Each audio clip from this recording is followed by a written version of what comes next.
Assalamualaikum warahmatullahi wabarakatuh. Ketemu lagi dengan Ibu Yusni. Kali ini kita akan mempelajari tentang sifat keperiodikan unsur, yaitu materi kimia kelas 10 dari ATP 1014. Diharapkan setelah mempelajari materi ini, kalian mampu menganalisis sifat keperiodikan unsur meliputi jari-jari atom, energi ionisasi, afinitas elektron, dan elektronegativitas atau keelektronegatifan. Yang harus kalian ingat adalah ini hanya kecenderungan, bukan kepastian. Maka pasti ada pengecualian. Mari kita mulai. Sifat keperiodikan unsur adalah sifat-sifat yang berubah secara beraturan sesuai dengan kenaikan nomor atom unsur, yaitu ada jari-jari atom, afinitas elektron, keelektronegatifan, dan energi ionisasi. Apakah yang dimaksud dengan jari-jari atom? Jari-jari atom adalah jarak dari inti atom sampai kulit terluar. Semakin banyak kulitnya, maka semakin panjang jari-jarinya. Bagaimana dengan yang jumlah kulitnya sama? Maka yang dilihat adalah jumlah elektron valensi di kulit terluar.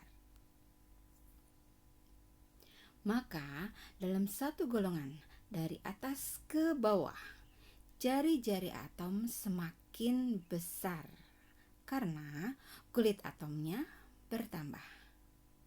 Sedangkan dalam satu periode dari kiri ke kanan, jari-jari atom semakin kecil karena kulitnya tetap, tapi muatan intinya bertambah.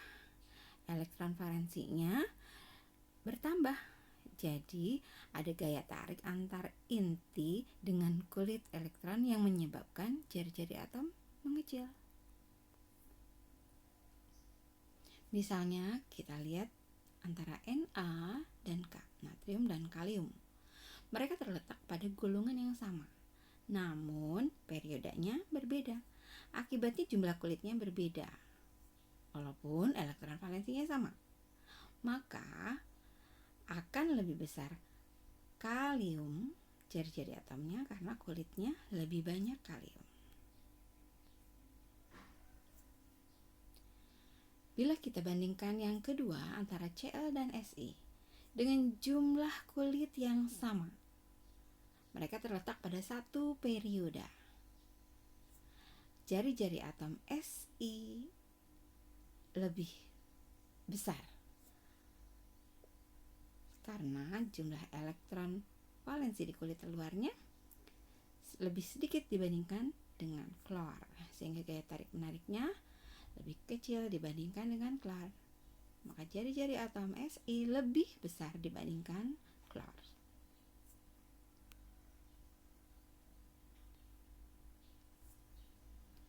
Yang kedua, energi ionisasi. Energi ionisasi adalah energi minimum yang diperlukan untuk melepaskan elektron dari suatu atom netral dalam wujud gas. Artinya, energi yang diperlukan untuk menjadi ion positif.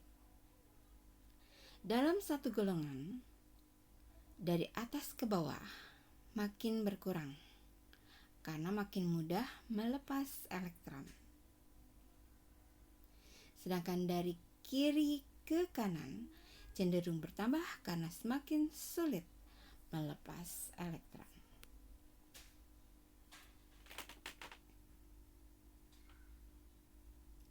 Seperti dilihat pada tabel berikut. Dalam satu periode, energi ionisasi semakin besar karena semakin sulit melepas elektron. Yang ketiga, afinitas elektron. Afinitas elektron adalah besarnya energi yang dibebaskan satu atom netral dalam wujud gas pada waktu menerima atau mengikat satu elektron sehingga terbentuk ion negatif. Dalam satu golongan, dari atas ke bawah, afinitas elektron semakin kecil. Dan dalam satu periode, dari kiri ke kanan, afinitas elektronnya semakin besar. Untuk keelektronegatifan,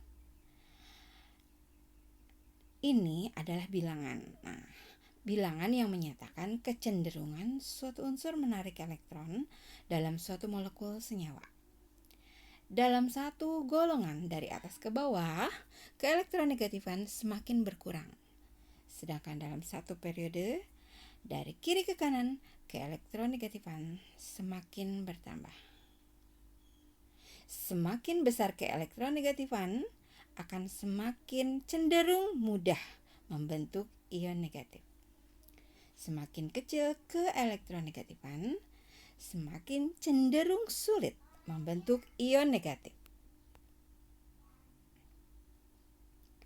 Jadi bisa kita simpulkan seperti ini. Selamat belajar. Terima kasih. Semoga bermanfaat. Wassalamualaikum warahmatullahi wabarakatuh.